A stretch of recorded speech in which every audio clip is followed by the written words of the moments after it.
Hello YouTube, welcome back to the channel. So in this tutorial we're going to go ahead and simply learn how to add a text the score, right? We want to add the score to our screen in the form of text, textual image, so to display the score on the screen, because right now we're just displaying the score in here in the terminal. So I want to go ahead and learn learn how to go ahead and add the score to the screen instead of it just incrementing in the terminal right here.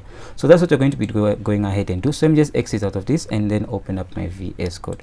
So I have my VS Code open up, so I'm just going to go up here, scroll all the way up. So to display a text in Pygame, the first thing we have to do, we need to import the font that we want to use. We set the font size that you want to use, the font X position, the font Y position, and then we write a function that is going to be called every time to display the player's current score. So let's go ahead and actually do that. So I'm just going to keep it, you can keep it right here if you want, anywhere you want. Let's just keep it here. So I'm just going to go here and say, let me just see, I can just say create score fonts. This we're going to go ahead and create the score font. So I'm going to say Pygame underscore Pygame. This is going to be Pygame.font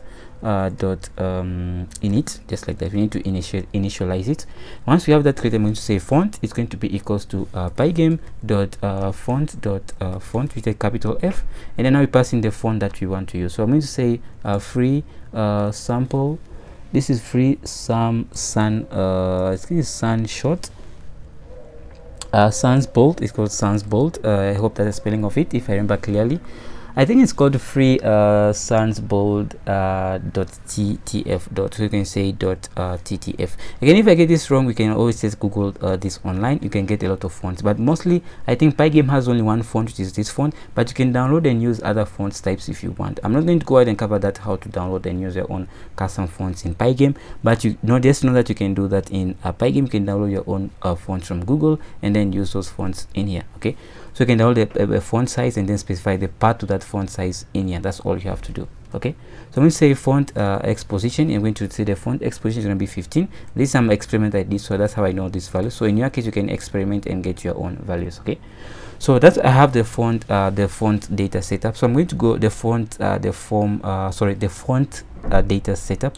So now I'm going to go ahead and write a function, and whenever this function is called, its job is just to display the score. So I'm going to say display underscore, let me just call display underscore score. So it's going to be called display score, and it's going to take in the X and the Y, which can be the X and the Y we want to display the score.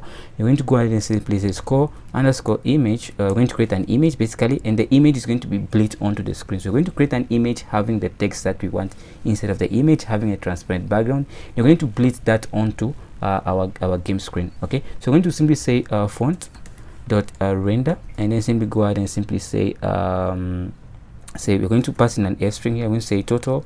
You're going to just write anything that you want to display, basically. So total score, I'm just going to say total score, and then I'm going to go ahead and display it. So I'm going to say I'm going to use a string thread. So I'm going to say scr, and I'm going to say player score. So player score, and player score is a variable that we declared later above here.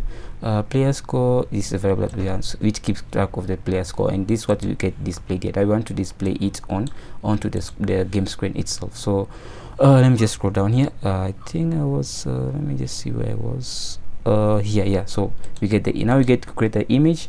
Now we can specify whether to display it or not. So we're going to say true, and now we're going to specify the color of this image. So we're going to be using an RGB color scheme. So we can RGB color scheme. RGB stands for, let me just write it here. So RGB, so this is going to be RGB, and it stands for red, green, and blue. So red, green, and blue images. So we're going to have the red channel, the green channel, and the blue channel. Okay, so we're going to combine. So the maximum of an RGB an RGB color can start from 0 to 255, I believe. So 0 to 255. So we can specify any now between start for this with the red channel, or the red channel basically, and you can have a value between 0 and 255. So you can also go online and just search for RGB Color Picker and then choose any color that you want. Okay, so just go to Google, search for RGB Color Picker, and you get a color to pick from. So if all of this channel is 0, 0 means if the red channel is 0, so if it will be 0, 0, 0, comma 0 means that the red is 0, the blue is 0, and then also the finally the green is also the blue is also 0. So the red is 0, the green is 0, and then the blue is also 0. So this is a black, completely black image, a black colored text. Now I want to make it a white color, so the max, we go to maximum 255 by 255, which is the maximum you can have for each channel, by 255. This is going to make it a completely white channel, so 255. Okay.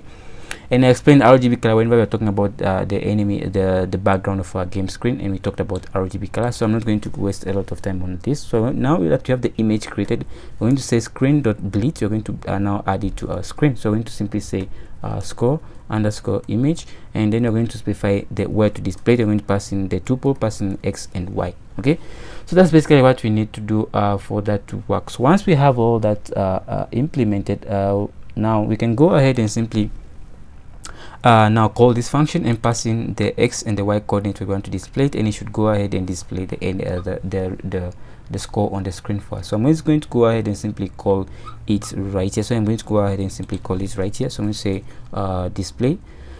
display score, and then I'm going to call it right here and pass in the font X, which you defined above, so font X and the font Y, because we want to be in the same position on the screen. So we're going to use font X and font Y during every iteration of this while loop. Okay, so once I have that, now that's all done. So let me just go ahead and run it, and hopefully we don't have any error. So you can see now the score is there. So if I shoot down a player, now you can see the score has incremented and all of that. So if I go in here, I can shoot down another alien aircraft, and you can see our scores increment just like that. So yeah, that's basically it.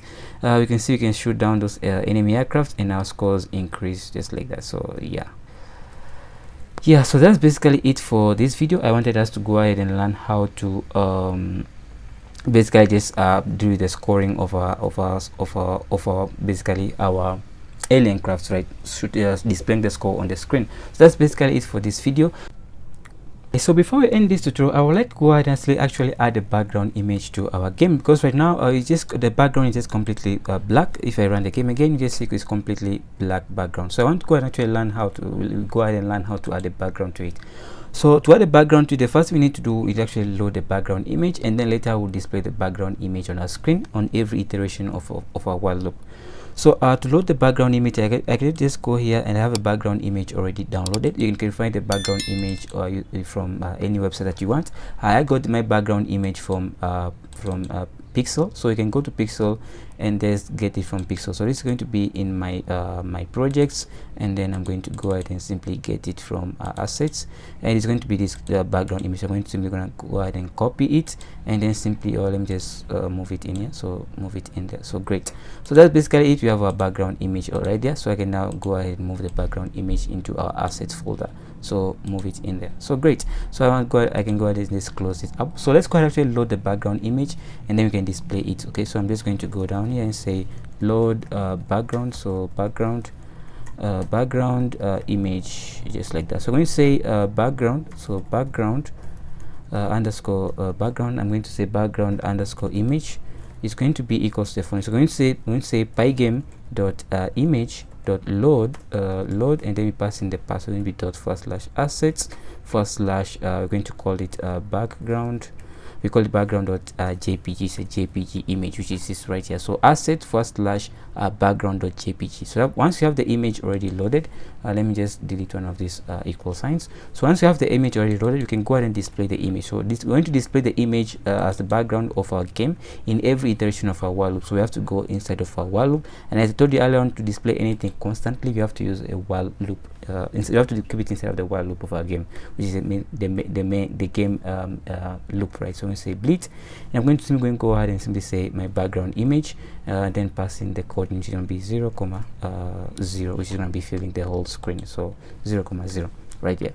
So we're going to be displaying the image right here. So once we have that done, let's actually run the game again to see if that image gets shown up. So you can see now our game, we have a background to our game right there. So now you can see the game has now a background. So yeah, that's basically it, what I wanted us to do in this tutorial. So we can now have a background added to our game, and it's being displayed on every iteration. So if you move the place where you're bleeding this to the background, if you move it outside of here, means it's going to not show, only going to show once or something like that, right? So you have to keep it instead of the main, also it shows during every iteration of our main while loop. So that's basically how we can add a background to our screen. And let's actually run the game one more time. There's something I wanted to check. Okay, the score now looks perfectly good here. Yeah, so that's what I wanted us to cover in this tutorial. Yeah, I wanted us to add a background to it, and then that was done. So next we'll learn how to add sound to it, and then we'll be complete. And also learn how to detect if whether enemy has died or not, and something like that. So yeah, that's basically it, and thanks for watching. See you in the next one. Keep safe.